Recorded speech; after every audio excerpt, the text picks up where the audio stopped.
followed years of research. Professor Ezebe has presented his drugs to peers in the medical field and also has sought the approval of the management of the university and the council.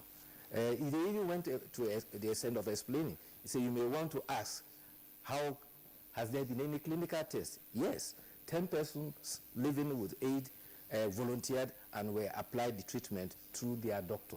They were treated daily with 50 milligrams per kilogram weight for the scientific drug known as aluminium magnesium silicate. They have been responding seriously to treatment, and the university is seeking, already it's been patented since 2014, they are seeking international patent for the drug for the university. That's some good news. All right, well, let's take a look at the front page of Daily Trust. Daily Trust, we still have a story on the rising cost of food items. Federal government sets up task force over rising cost of food items. That story is on page 3, greater detail. Nigeria warns against mass withdrawal from ICC. And the lead story is still on the TCN management. Federal government sends TCN management to ADB. And the photograph you have on the front page there says ex-FCT minister's son remanded in prison, with a caption saying that was during his arraignment by the EFCC at the Federal High Court in Abuja yesterday. And then below that, 2 headlines will be taken.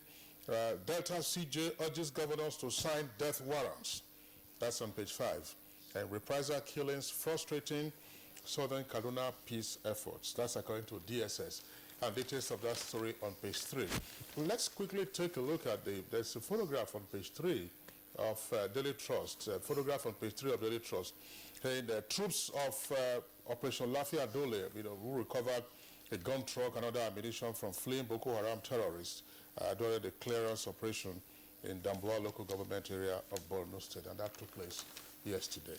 Yes, in fact, it's reported that about 13 of the Boko Haram people were killed. Right. And unfortunately, we lost 3 soldiers there. Those that were injured are presently undergoing treatment.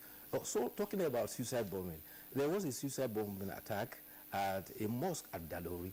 There is always a pattern. The last one we had was at the University of Maiduguri staff quarters. And therefore, the persons there should be very vigilant at such stations. If you go into the recent past, it used to be at markets successively and motor parks successively. So they should try that. But unfortunately, a volunteer who tried to stop the bomber, who unfortunately died, is not even a member of the JTF. He's a graduate who is waiting to join the National Youth Service Corps. Well, we lost him because he succeeded in stopping the... So, Bayo, that's the much that we can take in the review segment today. We'd like to thank you for being with us. See you again tomorrow. Thank you for having me. All right, it's Good Morning Nigeria, live on the network service of the Nigerian Television Authority. We're taking a short break now. When we return, we'll be dealing with the contemporary challenges in cancer treatment in Nigeria.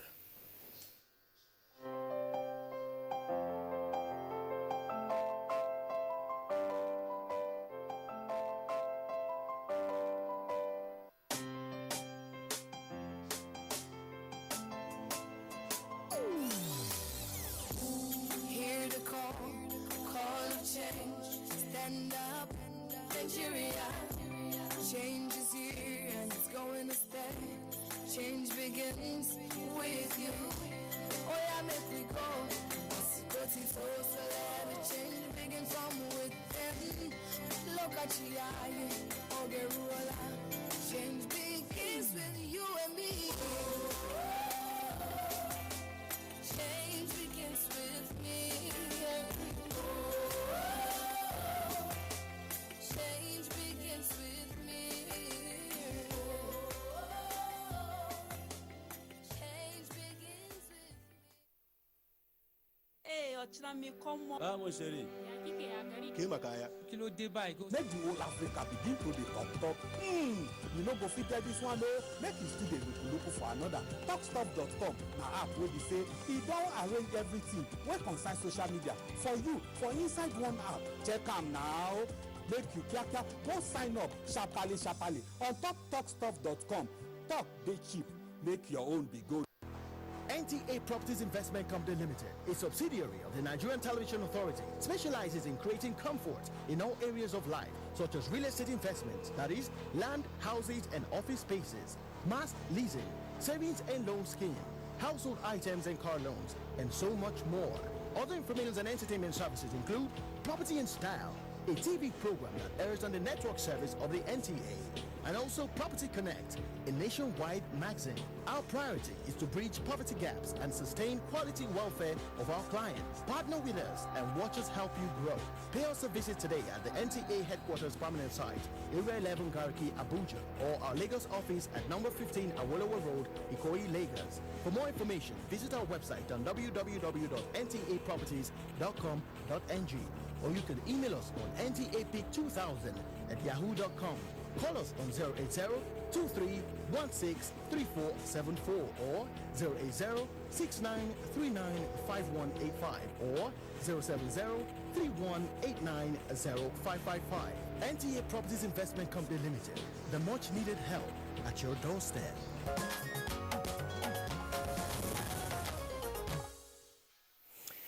This is Good Morning Nigeria. As a prompt for our conversation, right now we'll take a look at this background report. Massive awareness creation for the general populace has been advocated towards attacking the rising cases of cancer in Nigeria. Here's Timothy Yusuf.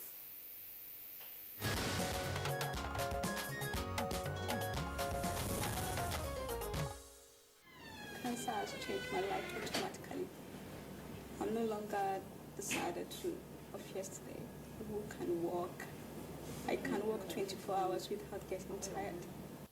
Oftentimes, the challenges of partners who are living with people who have cancers are overwhelming and they can't cope. I think my husband couldn't cope and he left a year after. It is a killer disease that does not discriminate. Cancer, a global epidemic, affects all ages, with low and middle income countries bearing a disproportionate burden of it. In Nigeria, many still see cancer as a disease of the wealthy, the elderly, and of course developed countries. Many sufferers of the disease in the country still regard it as their fate, and as such a death sentence. Cancer is not just a health issue, but has far-reaching social and economic implications. Looking at the Nigeria example, breast and cervical cancers are commonest among women, while prostate cancer is more prevalent in men. Those who know say the recent alarm on rising global incidence of cancer by the World Health Organization WHO should worry African countries, including Nigeria, where the disease is most prevalent on the continent. Available statistics according to the WHO show that cancer killed 7.6 million persons in 2008 the world over, and there is an indication that the figure could almost double to 13 million by 2030. The statistics further indicate that cancer accounts for 13% of all deaths registered globally, and 70% of that figure occurs in middle and low-income countries. It adds that in Nigeria, about 10,000 cancer deaths are recorded annually, while 250,000 new cases are recorded in the same period.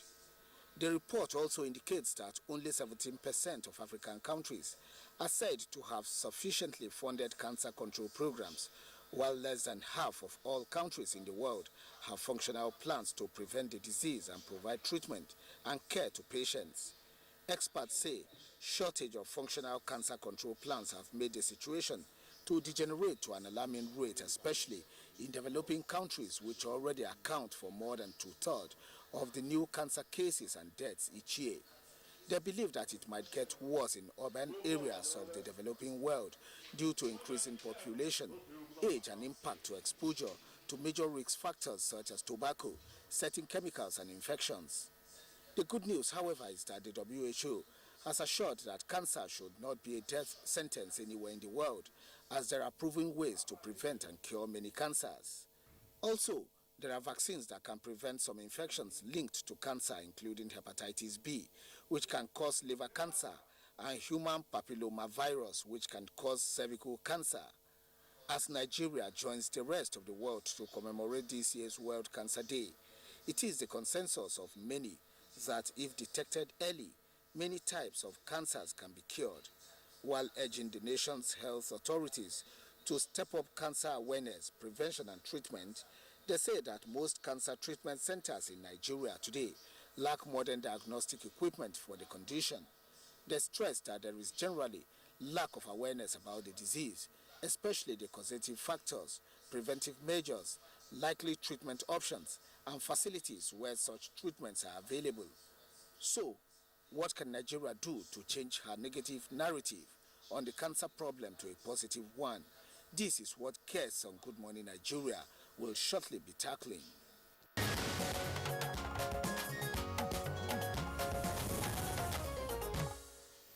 All right, thank you very much, dear Timothy Yusuf, for that background report. Indeed, we have guests at multiple locations to deal with this subject matter. But right here with us in the Abuja headquarters studios, we'd like to welcome at this time Dr. Bello Abubakar Muhammad. It's a consultant clinical oncologist and former head of the Department of Oncology and Radiotherapy at the National Hospital, also here in the Federal Capital Territory. Dr. Abubakar Muhammad, a pleasure to have you join us again. Thank you for having me. Okay. And then we also have joining us from our Sokoto Network Studios. He is Dr. Malami Usman Aliyu. Dr. Malami Usman Aliyu is head of the Department of Radiotherapy and Oncology at Usman Dan Fodio University Teaching Hospital in Sokoto. Dr. Usman Aliyu, a pleasure to have you with us. Thank you for having me. Okay, and also joining us from Ibadan, Ibadan Network Center, we have Dr. Temidayo Ogodiro, who is a medical oncologist consultant at University College Hospital, that's UCH in Ibadan. Dr. Ogodiro, again, a pleasure to have you join us into this program. Thank you. Good morning. All right, Blessing. Yes, thank you very much, gentlemen, for joining us. We'll start from our Abuja studio here, where we have Dr. Abubakar Mohammed. Now, of course, last year we had you on the program and we talked about cancer. We still have this high record, about 500,000 fresh cases every year. Why are we still having this narrative of the negative with cancer treatments and management in Nigeria? Well, basically, since that last year, nothing has actually changed. In fact, a lot of things have gone worse. You realize that there is one positive aspect, awareness. A lot of Nigerians are aware these days that yes, cancer can be, you can screen for cancer, you can get an early diagnosis and so on. And that's why the prevalence, it's increasing. People are getting aware, people are going to the hospitals and so on and so forth. But the problem is, it is not only that early detection saves lives, but early detection and early treatment is what will save someone's life. As far as treatment is concerned of cancer in this country, we are just about to start. We've not even started. Because when you look at the centers or the departments, I don't call them cancer centers. We have cancer departments in various tertiary institutions in this country. We don't have cancer centers, as it were.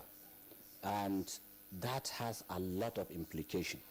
If you have a hospital that has one budget and the chief medical director has to sort out Department of Obstetrics and Gynecology, Department of Surgery, Department of this and that.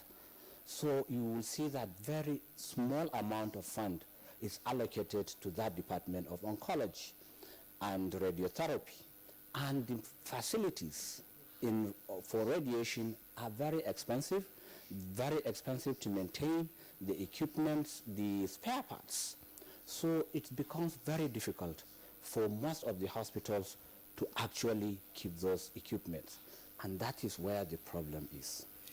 All right, Dr. Bello, we'll come back to you in the course of the conversation. Let's go over now to our Ibadan Network Center, where we are introduced Dr. Temidayo. Dr. Temidayo, when you listen to your brother doctor paint a somewhat dismal picture of the state of handling cancer in Nigeria, other than, according to him, the increased awareness, which means that persons are now presenting themselves fairly early enough, and then we are seeing a climb up in the number of cases. What has been your experience at UCH in terms of either awareness, in terms of either the stats as well as the quality of equipment that you have? Thank you very much. I agree with Dr. Abubakar that the incidence or prevalence of cancer in Nigeria is increasing, and the awareness is getting wider and wider, and that is responsible partly for many more cases being diagnosed on a daily basis. But apart from that, there are other factors that are responsible for the increase in the number of cases we see per day. The fact that people are living longer, the lifespan or expectancy of Nigerians is increasing. And you know, the older you become, then the more or the risk of cancer. And besides, there is actual increase in the number of cancer cases that occur in the population because of the factors that we are likely going to discuss, I believe, by and by. In Ibadan here, the experience is not different. We see more cases almost on a daily basis. And in terms of treatment, like Dr. Abubakar said, it's not just only being aware, but coming for treatment early. I think over the last few years, we are seeing more and more people coming earlier than before, even though we still see a lot of people coming when their disease is already advanced. And sometimes even nothing can be done except for palliation or supportive care. In terms of facilities, the usage in Ibadan, we know, has always been there, and surgical facilities are there, medical facilities are there. Our radiotherapy service is not optimum presently because of some challenges with the machine. But I think it was only yesterday or 2 days ago I had our CMD telling us that the machine has been repaired, is going to come back to full functioning. So in terms of treatment, I think we're there, even though a lot still has to be done to make sure that cancer care and treatment in Nigeria is what it should be. All right, Dr. Omidiron, thank you. Ogundiron, sorry, I keep mixing up Ogundiron and Omidiron. Dr. Ogundiron, thank you very much. Again, we'll come back to you. To go over to our Sokoto Network Center, let's get the views of Dr. Aliyu. Dr. Aliyu, you listen to the other two guests. What is it that you are observing in terms of presentation of cancer by patients, and then what the stats, what the figures are indicating? Is there a climb up or a climb down? Thank you very much. Well, as what the previous speakers have said, Dr. Ogundiran from Ibadan and Dr. Abubakar from Abuja, the incidence is increasing. And from the statistics that we are having around the world, the incidence of cancer will continue to increase. We have made mention earlier that we have an annual cases of 250 in the country, of which about half, if not more than that, died of the disease. The incidence will continue to increase because of the awareness that is increasing in the society. But what is quite alarming is not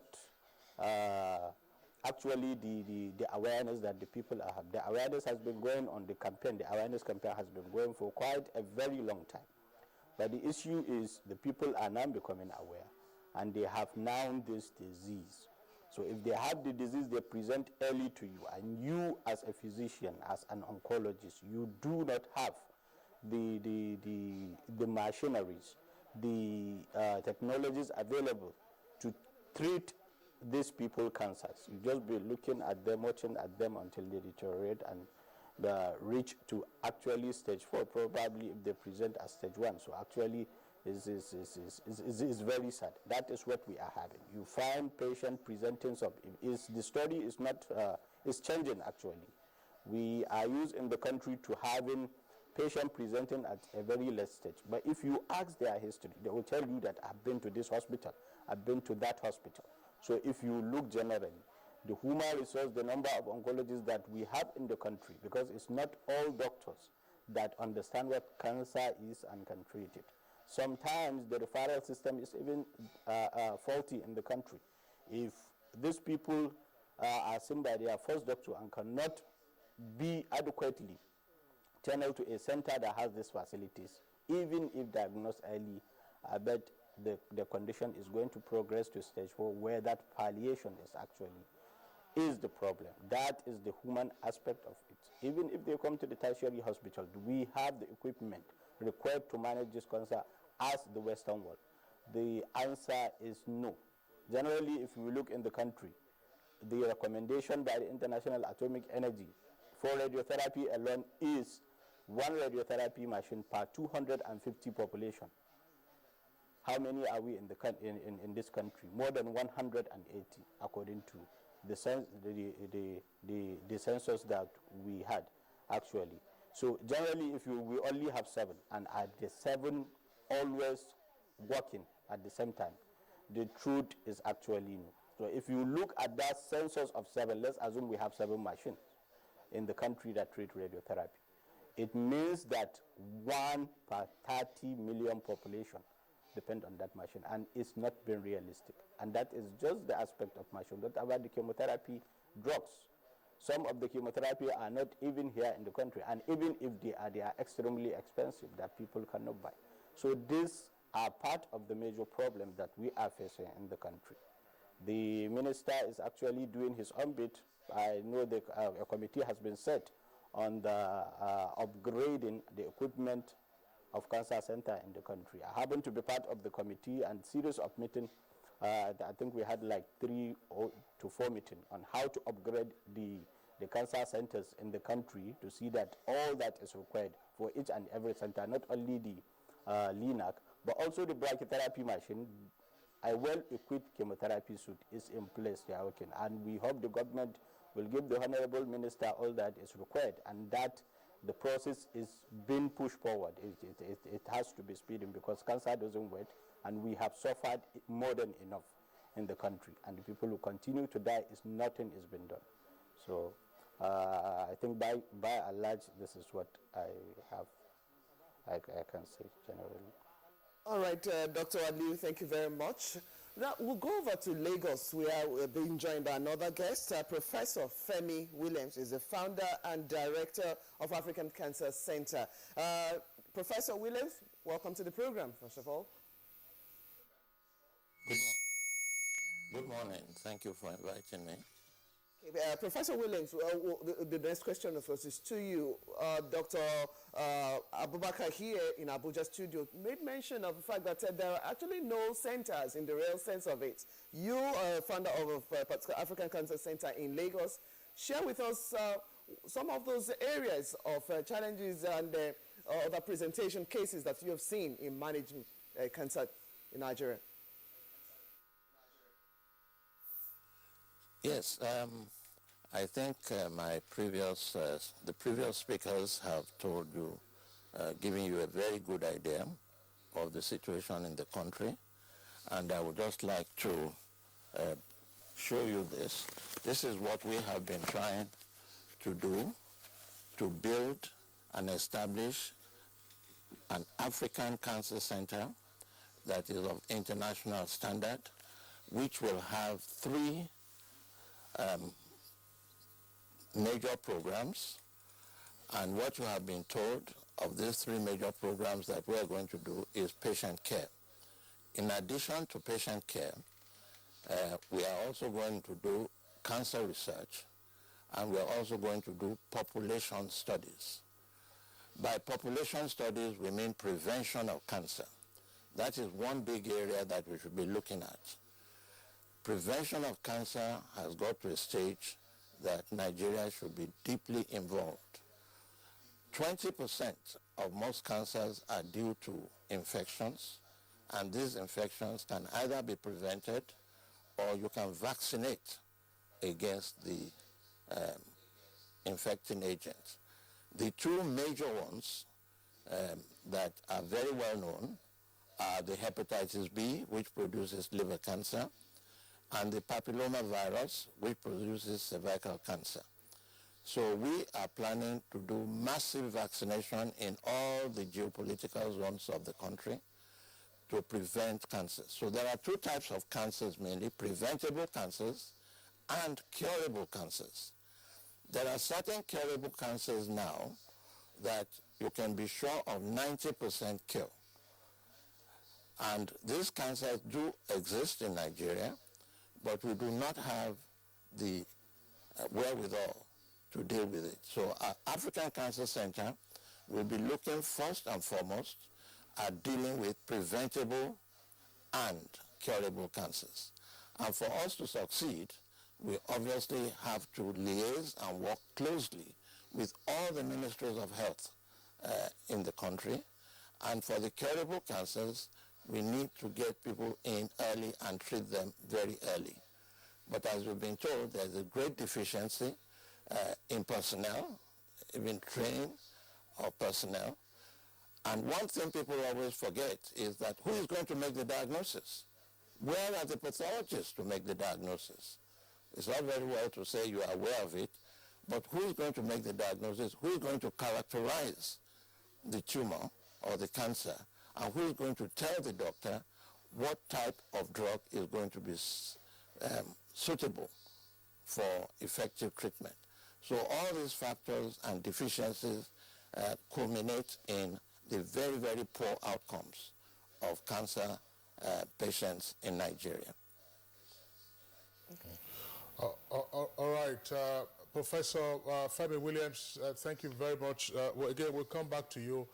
If we can get across to our Ibadan Network Center, I would like Dr. Ogundiran to respond to some of the issues that have been raised, particularly with regard to the death of specialized personnel to handle cancer cases in the country. Why does it appear difficult for us to increase the number of qualified persons to deal with these issues?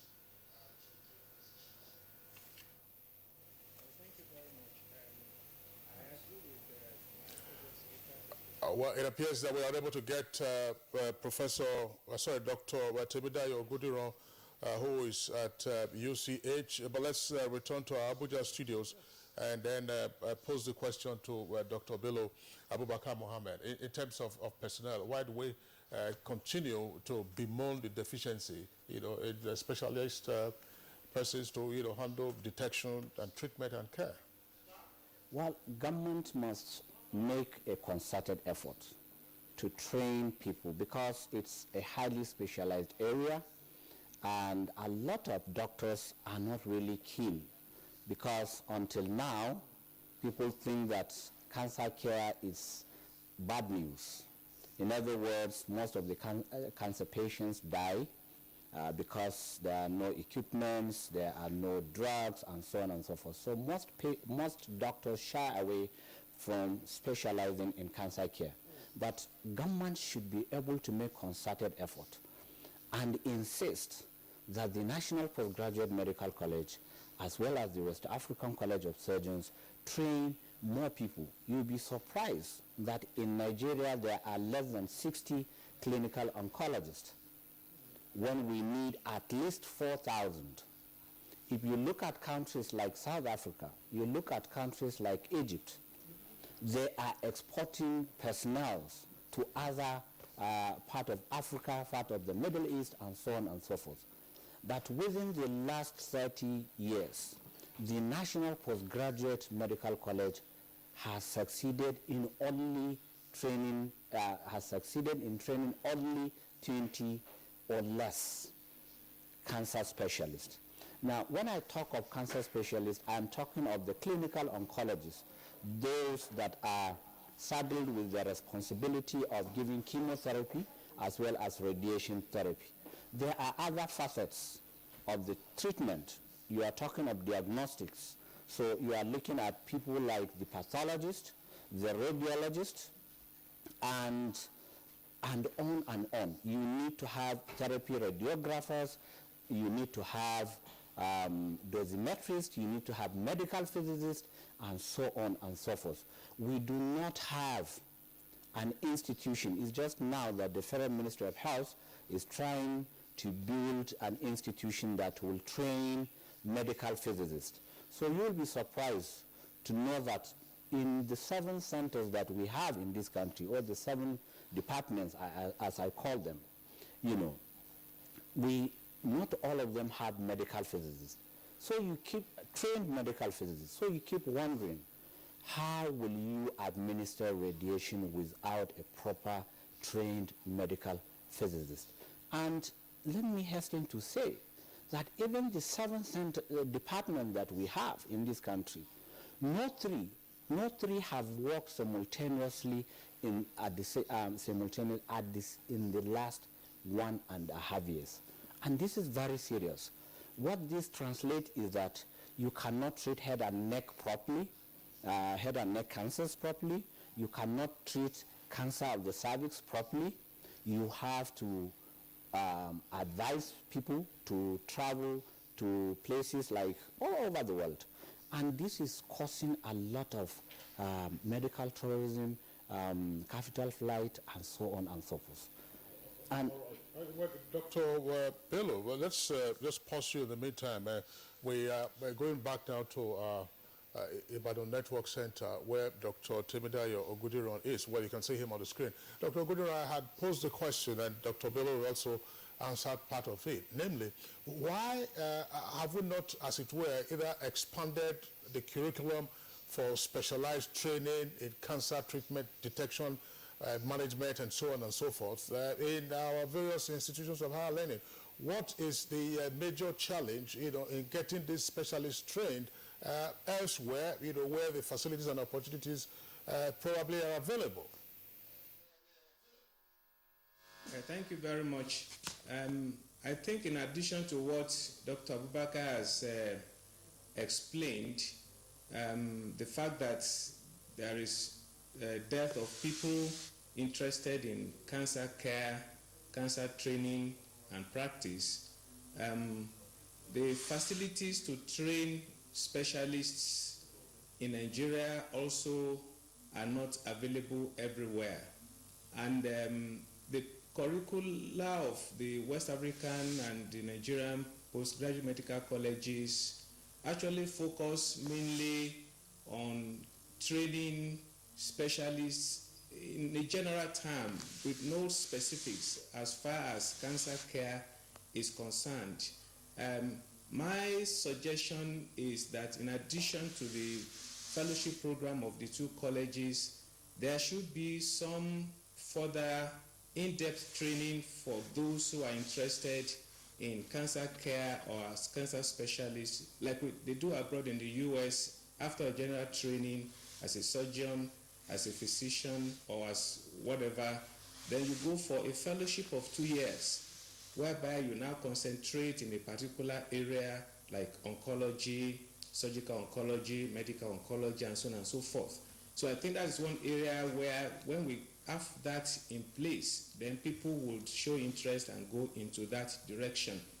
The other thing is that even the ones that we have been able to train in surgery and in other areas of oncology, of course, brain drain is there. Many people, like in Ibadan, we've trained a lot of people that have left the shores of Nigeria for greener pastures abroad.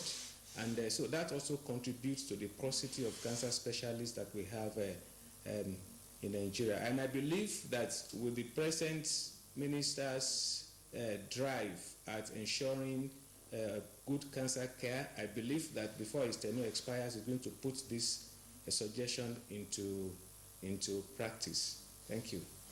All right. Okay, thank you very much, Dr. Ogodiro. We'll go over again to Sokoto, where we still have Dr. Aliu, Malami Aliu, as head of Department of Radiotherapy and Oncology. Now, let's take a look at this frustrating moment in trying to build capacity. Yes, Dr. Ogodiro just talked about training people and now the paucity of such trained people. Now, what about the frustration in getting those centers to work after some of the students will have been trained specially? What are those challenges in having this capacity and research is done from your own end? Well, actually, is very sad. You have an oncology, clinical oncology trained. He went through a rigorous training to at least spend like nothing less than 6 years in training in the school, only for him after the training to come back to his center and then find that there is no even an established cancer department. So that actually is extremely sad.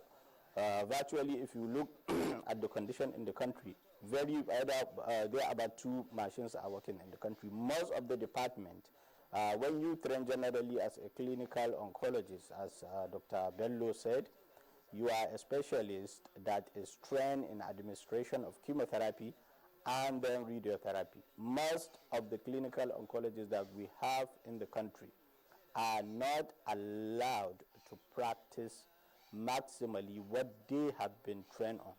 And that is because of the deficiency in the number of radiotherapy machines that we have. Do not forget, I always want to emphasize that. Like a clinical oncologist that is well trained, he come back to his center, there is no machine. Mainly what we refer to as the linear accelerator. He will resort to only giving chemotherapy and other biologic agents.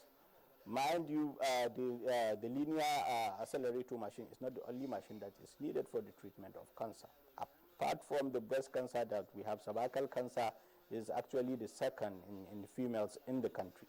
We do not have a functioning brachytherapy machine in the country in all the centers. You cannot manage cervical cancer effectively without this machine. As I've said earlier, we have to mention because it's actually a very good step in the right direction. Now, part of the planning that what the Minister of Health is doing, part of his committee, that a brachytherapy machine, apart from the revitalization and upgrading of the existing linear accelerators that we have in the country, those centers must have a brachytherapy machine. They must have a standard chemotherapy suite.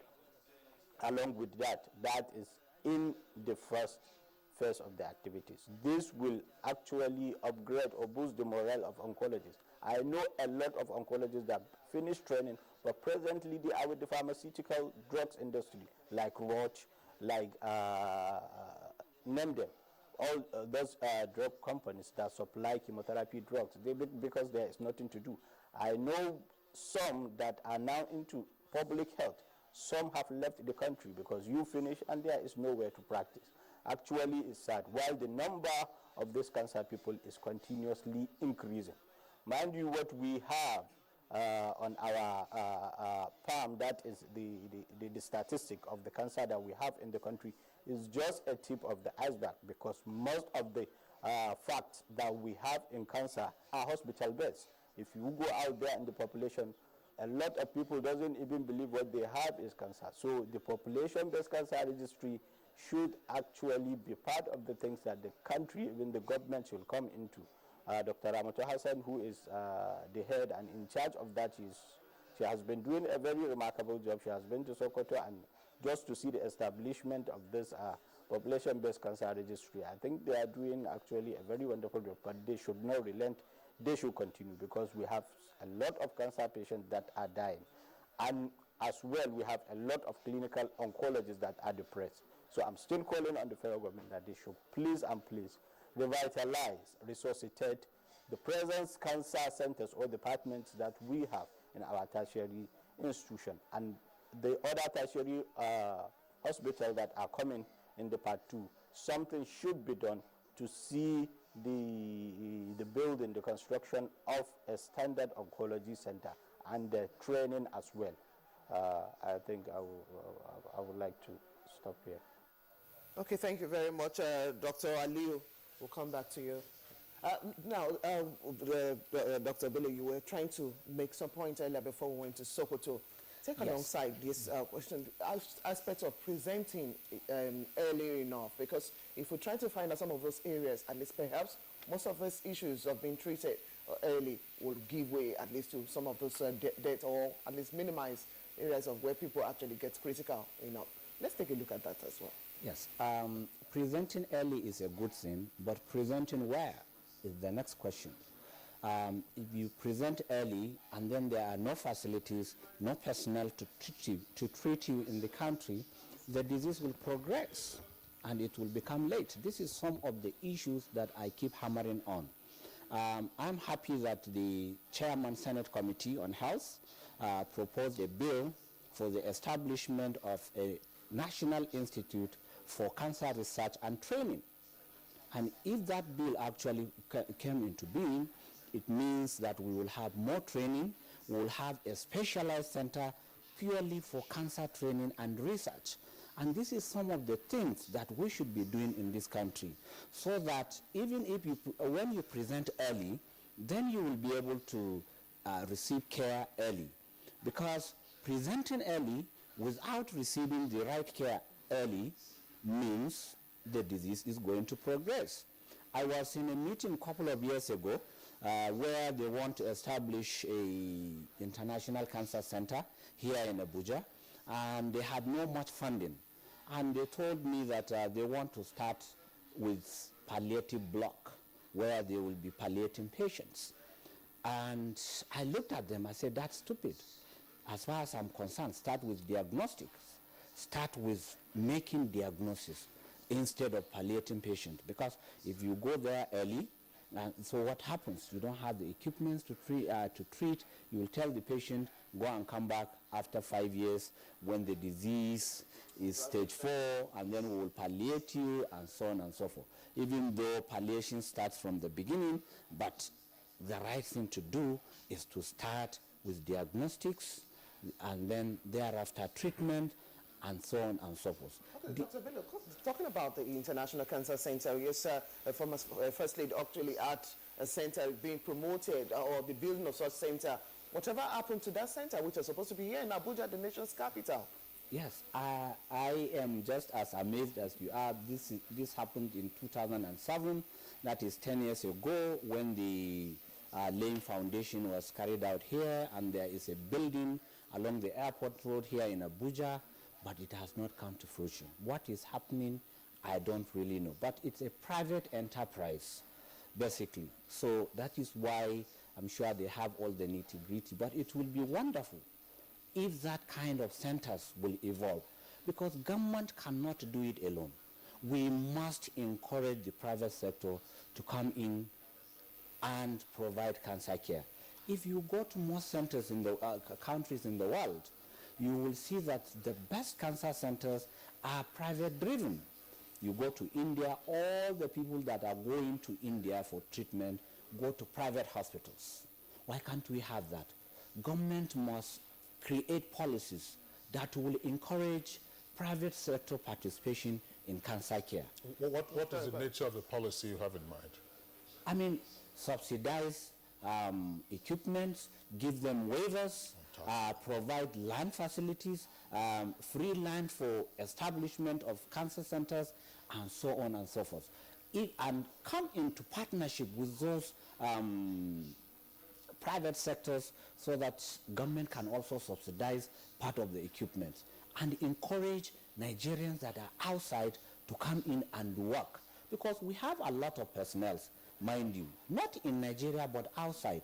You'll be surprised that one of the advisors to Obama on cancer care in the United States is a Nigerian. She has one of the biggest research laboratories in University of Chicago. She's a Nigerian. These are people that are ready to come back, but there is no enabling environment. So government should provide enabling environment so that people can actually, professionals can actually come in and help. All right, Dr. Bello Abubakar Mohammed, thank you very much again. We'll come back to you to return to our Lagos Network Center, where we still have Professor Femi Williams. Professor Williams, again, you listened, that's Lagos Network Center. You listened to what the other guests have said. Let's try, for the purpose of understanding some of these issues, we understand that there are only about 6 or 7 relevant machines for the management of cancer, whether radiotherapy machines and so on and so forth. Is it such a big deal? Because if the ratio ordinarily should be 1 machine to 250,000 persons, is this such a big deal to acquire any of such machines and maintain them?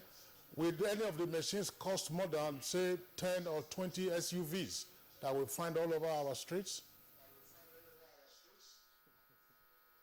Yes, let me first of all say that I fully agree with all the previous speakers, and to congratulate you for pulling these 3 people together. I think it's an excellent team, and they have really told you what the situation is. Let me also inform you that there are at least 230 highly qualified Nigerian oncologists in the diaspora who are willing to come back, 230. We have the largest number of qualified Nigerians outside the country. Nigeria is the only country that has this type of expertise. Let me also tell you that the government in 2011 approved 400 million naira for the establishment of an international cancer center, the African Cancer Center, but for some reason which I do not want to discuss, this money was never released because the Ministry of Health felt that infectious diseases should take priority over cancer. Fortunately, we now have a Minister of Health who is also an oncologist and is really doing his utmost best for cancer. Now, coming back to the acquisition of machines, there are machines that cost $2 million each, which is a lot. That's probably you get about 1,000 SUVs from one of them. And there are machines that are now being produced that will cost a very small fraction of that amount, 100,000 to 150,000. And I think UCH acquired one of these cobalt machines. India in particular is producing this. And since the majority of cancers in Nigeria are in the advanced stages, I believe that we should be using these cobalt machines rather than going for these high-powered linear accelerators that do not work. I do know that the United States helped in the establishment of radiotherapy in Abuja, and their vision at the time was to have the National Hospital as a hub for training for the whole of Nigeria, and they did, in fact, provide a number of machines. And similar machines were bought for different geopolitical regions in the country, but none of them is functioning because these machines, they require cooling, and the problem of cooling these machines is a big problem. Secondly, these machines cannot work for more than 13 hours in a day because they have to be cooled, and you need a cooling house. And there are so many other constraints in buying these machines. I was very much in favor of these machines before, but then when I saw all the problems, I've decided that if we're starting our own, we are going to start with cobalt machines, which they work 24 hours, they hardly ever break down, and they are very reliable, although they may not be able to do as much as the linear accelerators. There is an institution in Lagos that has acquired these very high-powered machines, including a nuclear cyclotron. They haven't opened yet, but they should be opening very soon. So we don't know how they're going to do. So it's not cheap. It's very expensive. And Nigerian lives matter, and we should not think because it's something expensive, we should just allow our people to die. So there should be enough budget, particularly for cancer. One important thing that has not been addressed, which I would like to bring forward here, is that Nigerian government has not accepted oncology as a specialty. The postgraduate medical college does not have a faculty of oncology. So even when you train these people, I don't know whether they have a board of medical oncology, radiation oncology. I don't know whether I used to be chairman of the pathology faculty, but Nigeria must accept oncology as a specialty as they did in the United States in the 70s. And Britain is now trying to catch up. And Britain is doing very well to catch up. So since we inherited the British policy, we never accepted oncology as a specialty. And as Dr. Abubakar has told you, it is a big specialty. And people must go into these specialties either for brain, neurosurgical, or pediatric. 12.5% of most cancers in Nigeria are in children. based on publications dating back to, even if you say 10%, that's a very large number of children with cancers. So this has been a very good discussion, and one can only hope that most of the suggestions will be taken seriously. And let us not deceive ourselves that you're having a cancer center. As the colleague from Sokoto has said, we're only having departments of oncology in our tertiary institutions. We do not have cancer centers. Cancer centers are totally different things. If you go to the United States, you know what a cancer center is, then you know that you're only having units. And Nigeria should develop internationally acclaimed world-class cancer centers, which will be the referrals for the difficult cases. Professor Femi Williams, we would like to thank you. We're not signing you off here, but just some figure you gave earlier. You said there are some 230 qualified oncologists who are of Nigerian origin, but are outside there, in other parts of the world. What, in your opinion, could possibly attract them back to Nigeria? What could be the incentives for the brain gain? Question. We have had this problem in the country before, so nothing is new. It's just a question of people not having a historical sense of what has happened in the country. In the 60s, in UCH, because I joined UCH in 1964-65, there were so many departments that were short of people, and expatriates were brought from abroad into UCH, and they were paid inducement allowances. And these shortages were in pathology, public health, radiology, faculties that Nigerian doctors don't normally go to. So you have to, we had to bring people in and give them inducement allowances. And that's how Nigeria was able to train a lot of people in the UCH based on inducement. So it can be done. If you want to bring people in, most people will come from abroad, but you have to pay them well, and you have to give them the facilities that they will need. You cannot run an oncology center with NEPA without power, because most of this equipment, they use a lot of power, and that's going to be a big problem. So this, I can tell you of the most eminent neurosurgeon in America who became the president of the American Society of Neurosurgeons, a Nigerian. He was invited to his own alma mater in Ibadan to operate on a very difficult brain cancer. And in the middle of the operation, NEPA gave up, even though he said that they should start with generator. So these are the sort of challenges that people have when they come here, because they're already used to practicing oncology or their disciplines in very good, well-furnished, well-infrastructured environments abroad.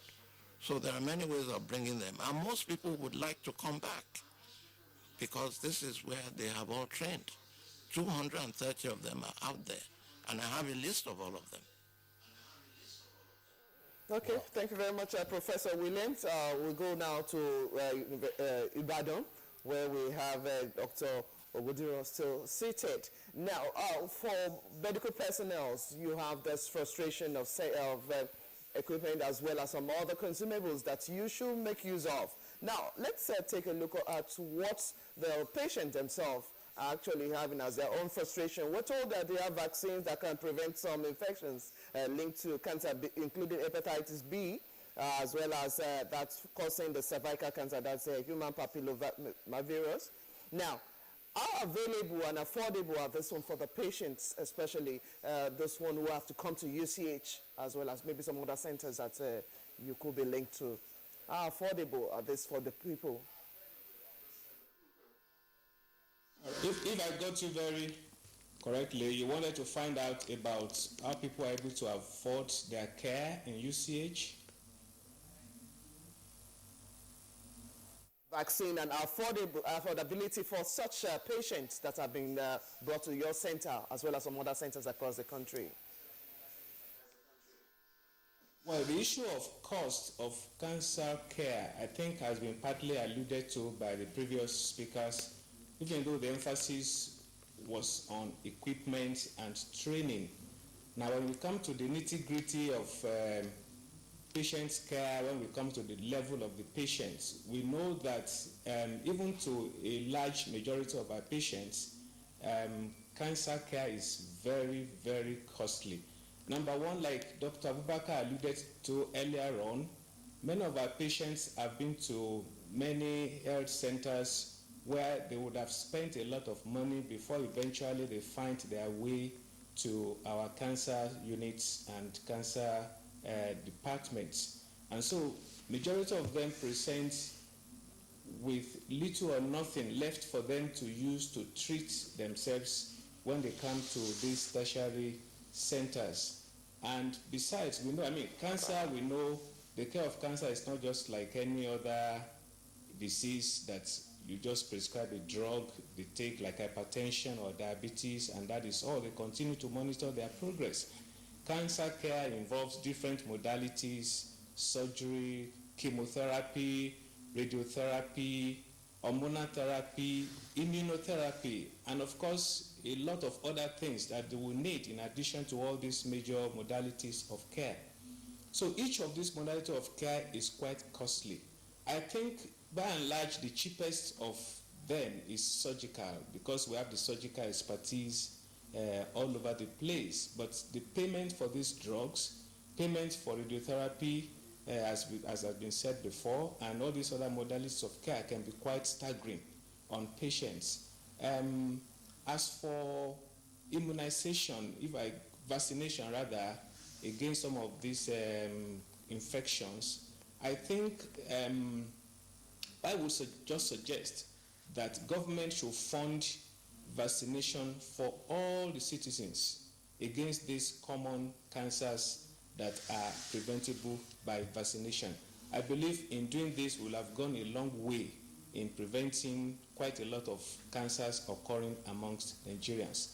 But by and large, I think cancer care is still costly. The unfortunate thing is that the National Health Insurance Scheme is not funding cancer care presently, and I think if there's any disease that scheme should target, I think cancer is one. So I appeal to the government to make sure that this is what is brought in to their focus. All right, Dr.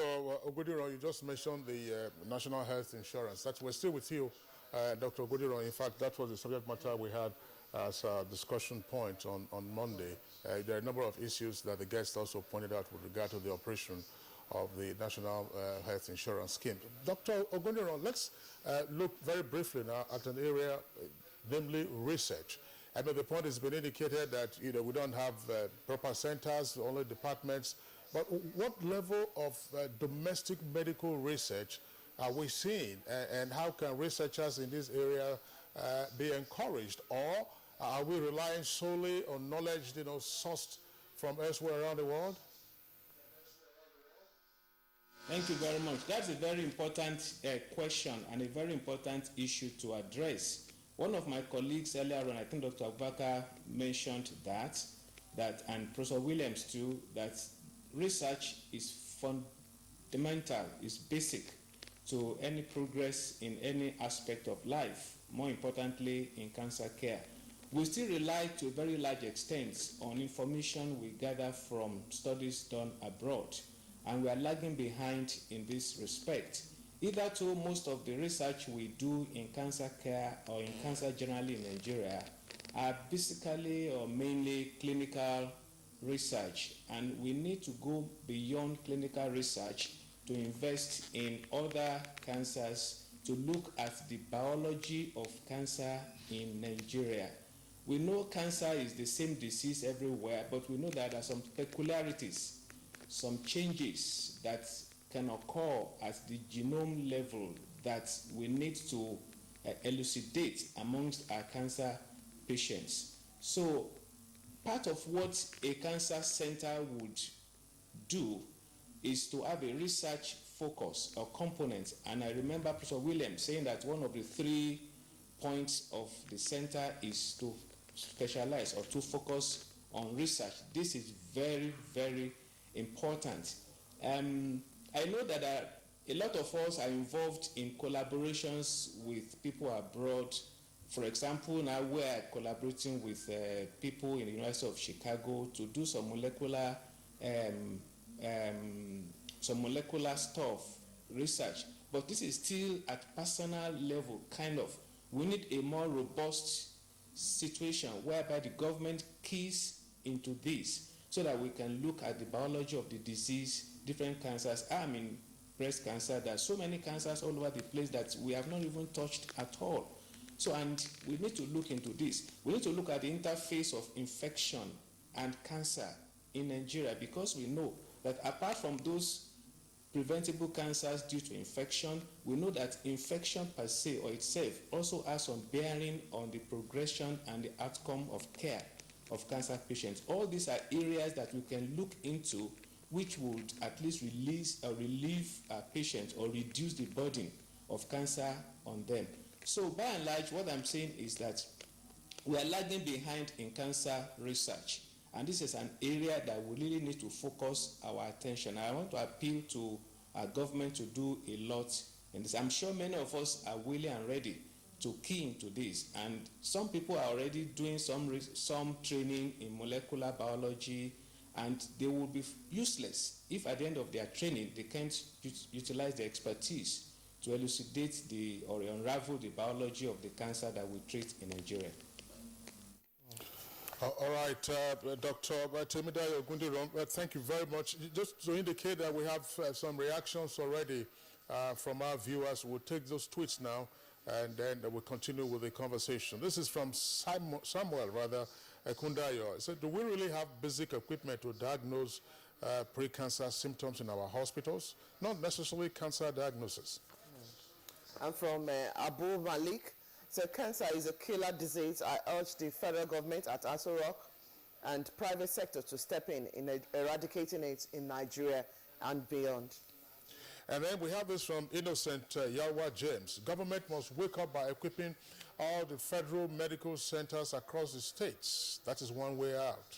And Same Abdul Malik says that the experts in the studio this morning are superb. Really knows the deal. Thanks for your time, gentlemen. And Awokpeju Tumbosun has this tweet, says government should look into subsidizing cost of treatment. Too expensive for the commoners. Now, those are some of the tweets that we are taking. We still have all our guests with us here in the Abuja studio. We have Dr. Bello Abubakar Mohammed. We still have Dr. Temidayo Ogundiran at Ibadan, Professor Femi Williams in Lagos, as well as Dr. Malami Usman Aliyu still with us at Sokoto Center. But I would like Professor Femi Williams to elaborate on one point, because earlier you dropped some stat with regard to the number, apparent figure of children who are affected by cancer. The figures indicating, say, 12.5% or 10%, which you say is a lot. And the question goes to Professor Femi Williams. How, on the face of it, do we reconcile this with the fact that there has been an upscale in the vaccination of children against the child killer diseases? We have seen an upscale also in child care across the country. What then is responsible for what, shall we say, is the explosion of cancer cases amongst children in Nigeria? Yes, I think that's a very important question. Let me first of all start off by commenting on one very important issue that I have raised. In the whole world, there is not a single research, not a single publication, and I'm open to be corrected by my colleagues, not a single publication on the effect of malaria in cancer. I have collected at least 5,000 publications on cancer written by Nigerians, and not one of them has dealt with malaria, and yet we are living in a malarious area. No outsider is going to come and do research for us on malaria and cancer and the effect of treatment on cancer patients with malaria? Nothing. Nothing.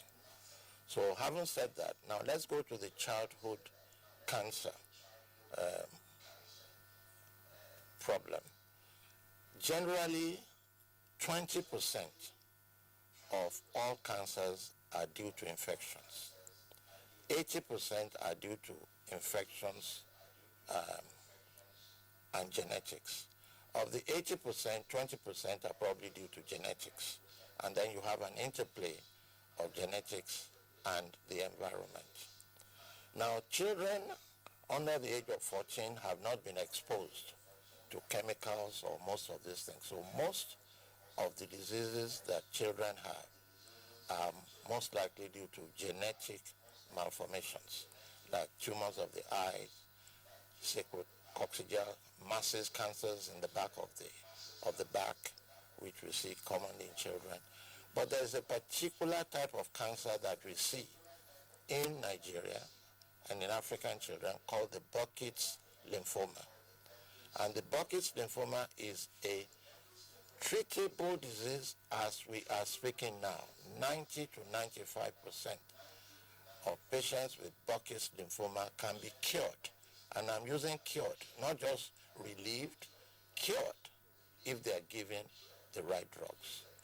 But again, the drugs are very expensive, and I know the European Union has given some of these drugs to University of Ife for a program, but most of the women who brought the kids would not survive for the whole period of the treatment.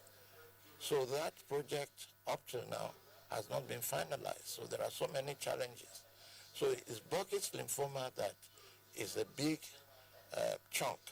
And for some reason, Burkitt's lymphoma is now being reduced. We are seeing less of Burkitt's lymphoma, and we are seeing more of tumors of the eyes in children. We are seeing a little bit increase of brain tumors, which never used to be. Leukemias are still very low. Leukemias are very common in the white child. For those of you who may have read some of my publications, there's a pattern of childhood cancers in which you have a high lymphoma, which is a type of cancer, high eye tumor, retinoblastoma, low glioma, low brain tumor, low frequency of leukemia. Up till now, again, I'm open to correction. There may be a slight increase in leukemia, but it's not much. This has been. So to answer your question, 12.5% of most of the cancers, and this is based on large series. A lot of people will have a small series of 100 cases. I'm talking of 1,500 cases that were published in 1975. 12.5% of those cases and were in children. And obviously it's mainly genetic. And the modern view on cancer is all gone molecular.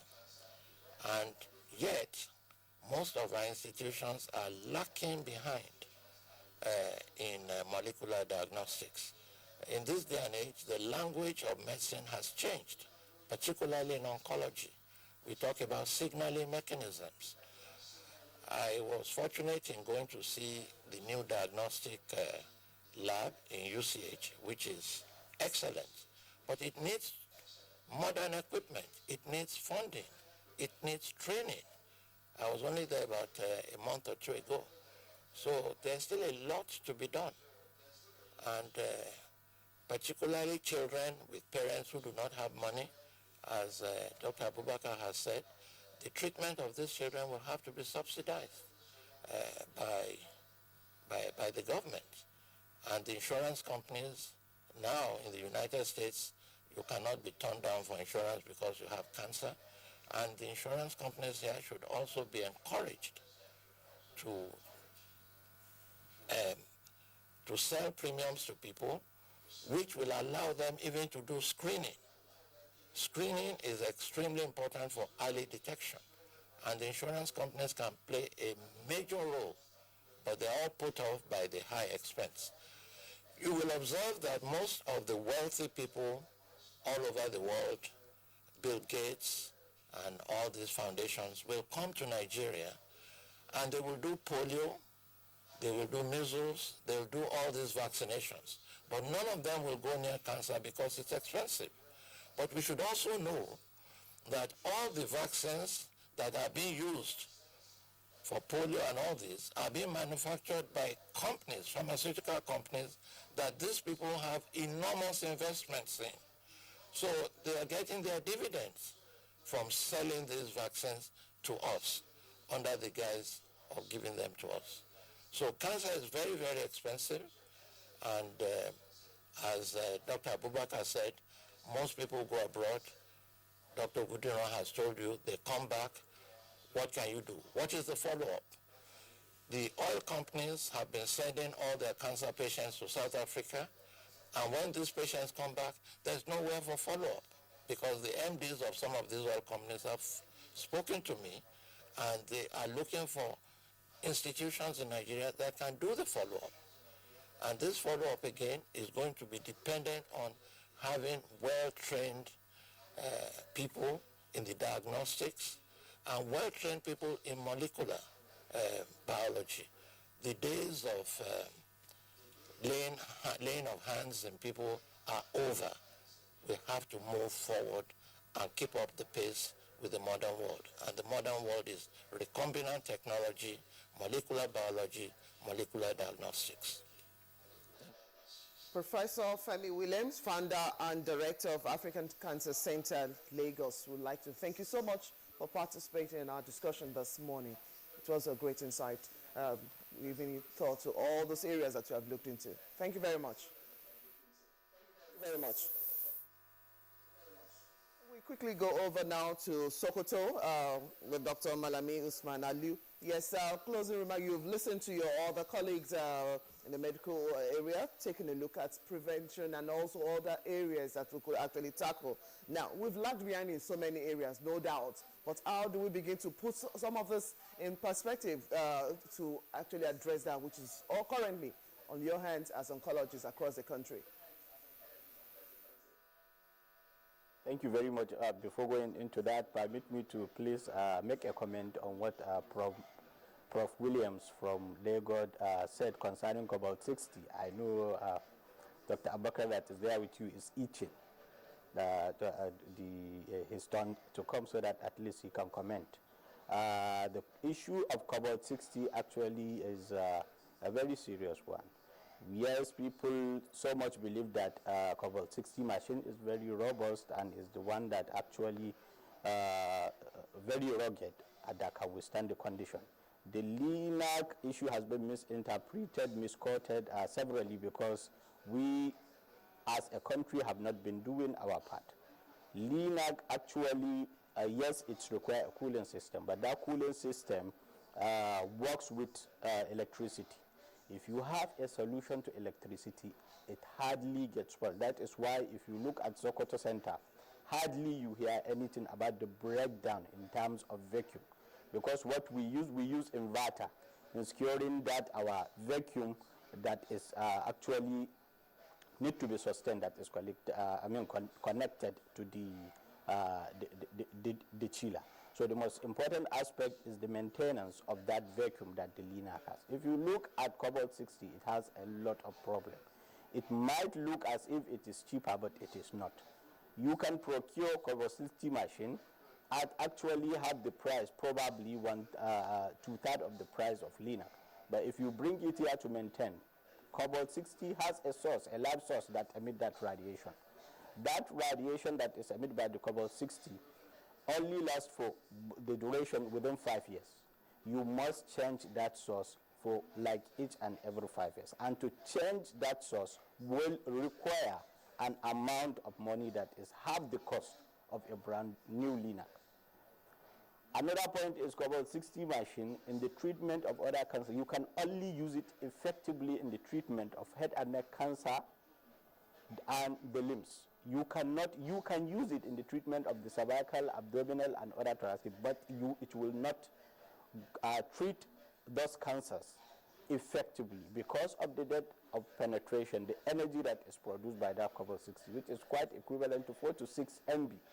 But if you are using LINAC, you have the variety, the choice of the energies that can adequately go into the pelvis to treat the cervical cancer, that can adequately go to treat the lung cancer that we have. So generally, copper 60 is now being phased out. Apart from, I think, the Indian countries, hardly you see anybody talking about that. And the issue of safety in terms of the people that use it. Linear accelerator is electric energy that is converted into radiation. Once you switch it off, there is no radiation anywhere. But for the copper 60, it emits continuously. And the problem we are having in this country, the issue of insecurity. You want to bring copper 60 into the country, anybody can lay its hand on. So the Western world are scared, actually. So that is actually part of the shortcomings of copper 60. I think it's not the best option for the country presently. We have well-equipped people that are well-trained in that area, and they can be done. Finally, I would like to call on the federal government to please look into the issue of cancer. As we are presently in the country, cancer is like a death sentence. Whether you present early or late, we do not have the equipment to manage it. And the cost of the treatment is extremely high. So we are calling on the federal government to please intervene in the issue so that these poor people that are suffering with the disease could actually be saved. So I would like to stop. All right, I would like to thank Dr. Malami Usman Aliyu, head of the Department of Radiotherapy and Oncology, Usman Fodio University Teaching Hospital. You joined us from our Sokoto Network Center. Thank you very much for your insight. Thank you for having me. Okay, and then, we also would like to thank Dr. Temidayo Ogudiron, who joined us from our Ibadan Network Center. He's a consultant medical oncologist at UCH. Perhaps you'll find some research incentive in trying to explore the nexus between malaria and cancer, and if I might add also, self-medication in malaria cases and cancer. Dr. Ogudiron, thank you very much for being with us this morning. Thank you very much. Okay. And then Dr. Bello, Abubakar Mohammed, you've been itching. We're going to just give you a few seconds to give us your closing thoughts, and then that's the curtain will fall on this discussion. Well, thank you very much. Dr. Malami, I think you must forgive Professor Femi for saying what he has said. He is a pathologist. He is not an clinical oncologist. That's why he feels maybe cobalt is better than linear accelerator. However, the Association of Radiation and Clinical Oncologists that was established last year is looking into all these things and is presenting a position paper to the federal government to look into cancer care as a whole, into research, and how we can actually get funding, because this cannot be budgetary funding. We have to have a special funding for cancer care in this country so that we can move forward. As it is today, issues of vaccination, the national immunization policy is not taking it. It will be wonderful if they can incorporate the vaccine for human papilloma virus into the national immunization program, because it targets younger children, age 7 and 11. So if they can incorporate it, it will help a great deal.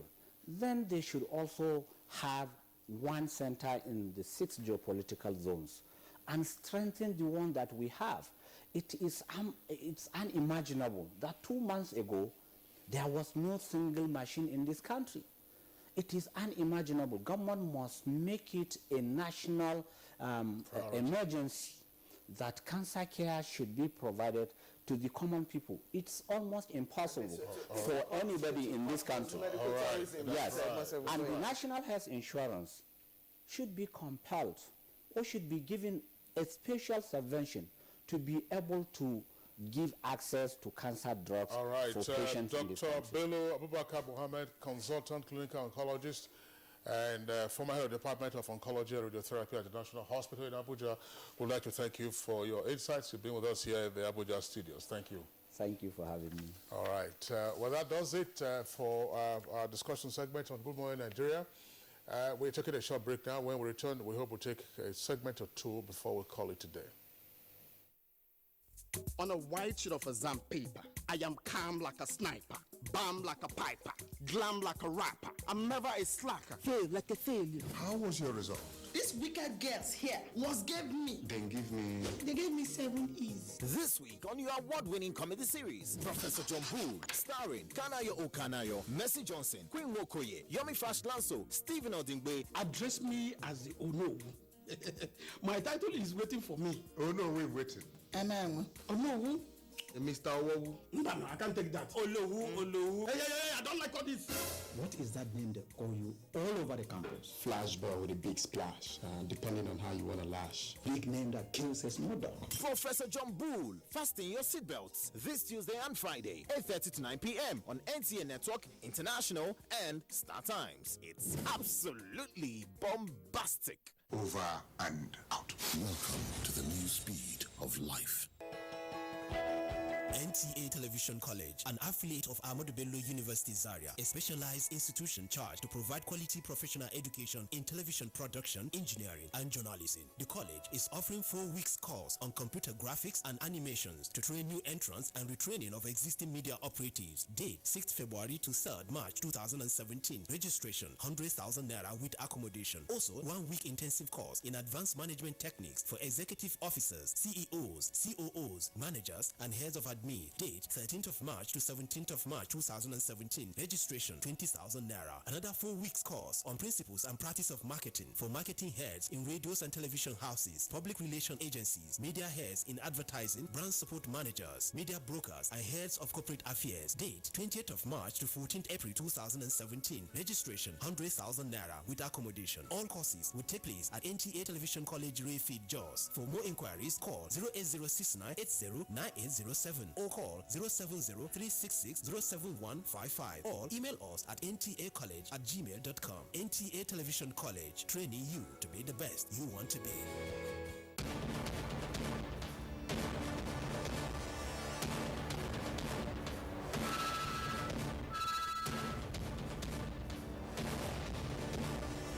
Okay, sir. You may now go in for the interview. Thank you. My shoe. And to think I just bought this very expensive foreign shoe 2 months ago. So sorry about your shoes. This is why I advise my friends to always patronize made in Nigeria products. See this shoe.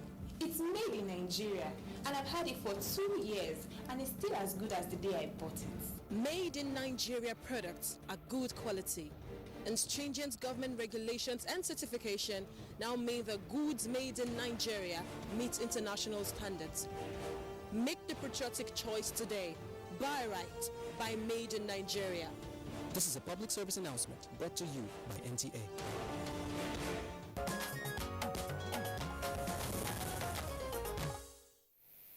That's Good Morning Nigeria for today.